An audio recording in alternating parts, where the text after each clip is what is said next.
Welcome to another amazing episode of the Insurance Untangled Podcast. This is Narain, your co-host.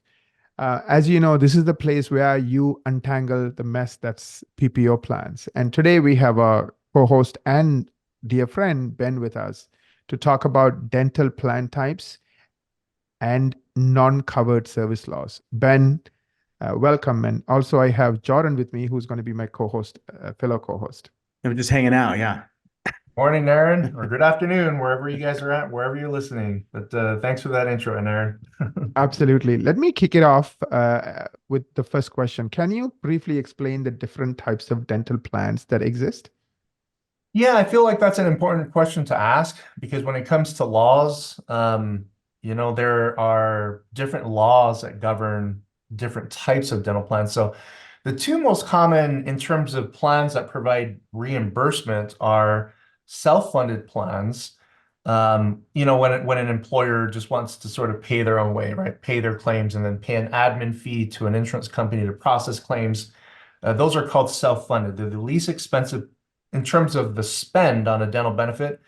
They're the least expensive dental plan for an employer to pick. However, you have to be, a medium-sized or large employer to pick a self-funded plan. But that's typically what you see with, like, even if it says Delta Dental PPO on the patient's card, if they're employed by Boeing, well, Boeing uses Premera, but if they're employed by a large group, the PPO / Premier / whatever it is designation on the plan doesn't necessarily tell you whether that's a self-funded plan or not. So they're self-funded for employer groups, and then the other plan type on the PPO realm is fully insured, right?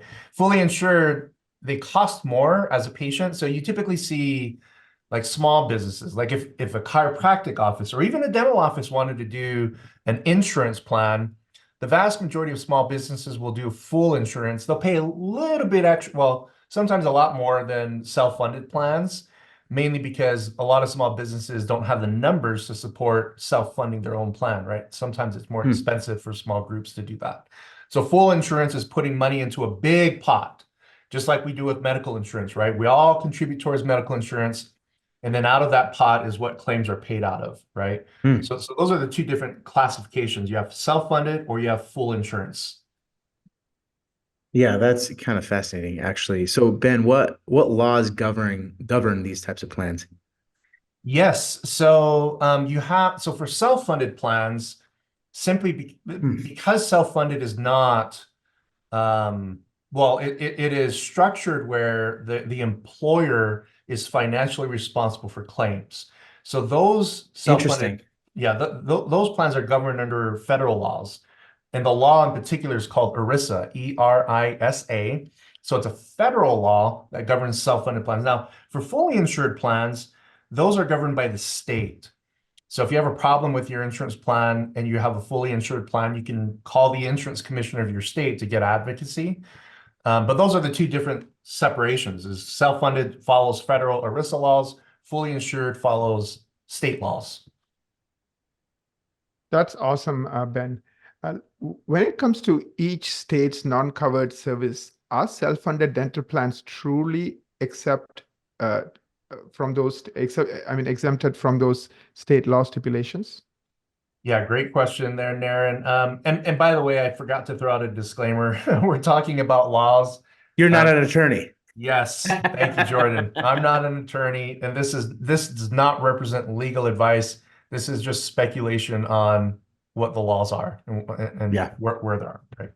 So to answer your question, Naren, so there in ERISA, the ERISA laws, they do actually have a clause within them that states that ERISA plans are fully exempt from state laws, right? Simply because it's federal. So that's one of the challenges that we see in many states. Over 50% of dental insurance or PPO plans are self-funded, right? Or patients that come in, half of them have a plan tied to an employer that's self-funding their dental plan. So those dental plans are governed by the federal government. Full insurance is governed by the state. So all the state laws that are applicable would typically be covered under that's the state law, not the federal laws, and vice versa with ERISA. So, but the problem that you see, so this is an argument that I've been mentioning to the legal community for so many years, is that there's no such thing as a federal dental license. So there, Yeah. so dental licenses are governed at the The state level. state, yeah. So that doesn't, so to me, you have an ERISA plan, a self-funded plan, and the state laws don't apply, right? But to the dentist, it's like, well, I have no choice but to follow the state laws, right? So because, and this is my opinion, when you Sounds follow Sounds contradicting, yeah. it is. When you follow the line of logic, yes, the self-funded plan is set up to have protections under ERISA laws for that group. But when it comes to clinical dentistry and fees, to me, the license, the governing body that governs that license for that dentist to perform treatment should be the final say on what laws that practice is protected under, right? Mhm. And I've, for many years, have been saying it's state law, simply because you can't have a federal law to practice dentistry, right? So, Huh, so that's there you interesting. go. You have two different plan types, two different laws, and they Huh. totally conflict with each other. Yeah, that's really interesting, dude. I have never heard of this. This is really deep insurance talk. Yeah. All right, Ben. I've got a question. What advice do you have for those who are being bullied, common issue, by insurance plans on non-covered service issues? Yep. So I see this all the time. Yeah. So if a dental practice has no way of knowing whether the patient has a fully insured or a self-funded plan, right? So when you go through the treatment planning process, and let's say you're going to do veneers, and veneers are not covered by the patient's plan. So under your own understanding of your state law, you then proceed to collect your full fee from that patient. And then the patient calls their insurance company and says, hey, why don't I get any discounts for veneers when I have insurance, right? I know it's not covered, but am I supposed to still get discounts? And the insurance plan administrator will say, yes. Why didn't the dentist give you a discount? And they say, well, because it's non-covered. So they charge me the full fee. So the insurance company would call the dental practice and would say, you violated ERISA laws by not honoring the in-network discounted fee, right?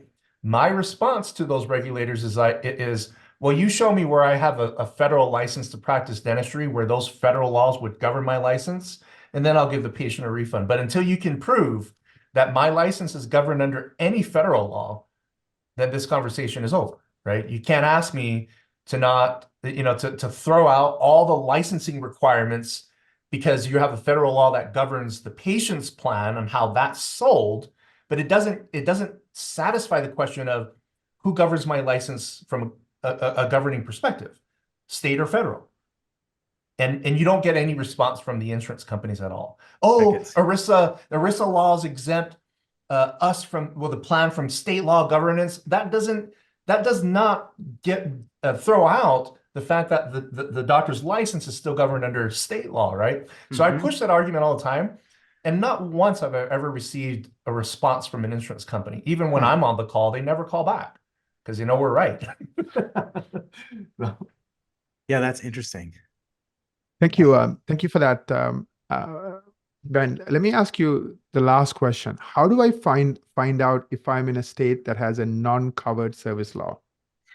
Great question. So this is very important because every law is different and every state is different on how they write the law. And in one state, the interpretation of their law would be different than your state, right? So find the exact law. And I recommend getting counsel from an attorney in your state, particularly one that knows healthcare law, dental laws, to get a good interpretation on exactly how this law works.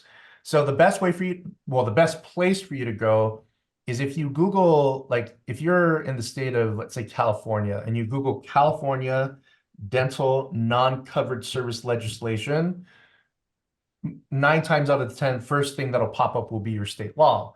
But if you struggle even with that search instruction, just Google American Dental Association non-covered service law by state. Or just call Ben and hire him. Or you could do that as well. That's the third option, right, bro? We're gonna be posting regular updates on new states being added. So yes, thank you, Jordan. Visit Yes. veritasdentalresources.com. Our customers love Ben. So there you go. There's my endorsement. You're awesome. I appreciate that. No, thank you. Yeah. So those are the resources there to find non-covered service laws. So thank you so much, Ben, for your time today. I really appreciate it. I know your website is Veritas Dental Resources. Is that the place where people can go to learn more about additional things you do and how you help the community? Absolutely. Yep. Check us out there. We'll be posting a lot more content on the website. That's our mission for this year, is to get more, including these non-covered service explanations, list of states. Veritas Dental Resources, veritasdentalresources.com is where you can find that information. Thank you, everyone, for listening. Jordan, go ahead. Yeah, thanks for listening, everybody. Give us a sweet review, because Ben is awesome and always brings new, interesting topics in the crazy world of insurance. So Ben, thank you for all your time today. And with that said, we hope you guys all have a rocking day.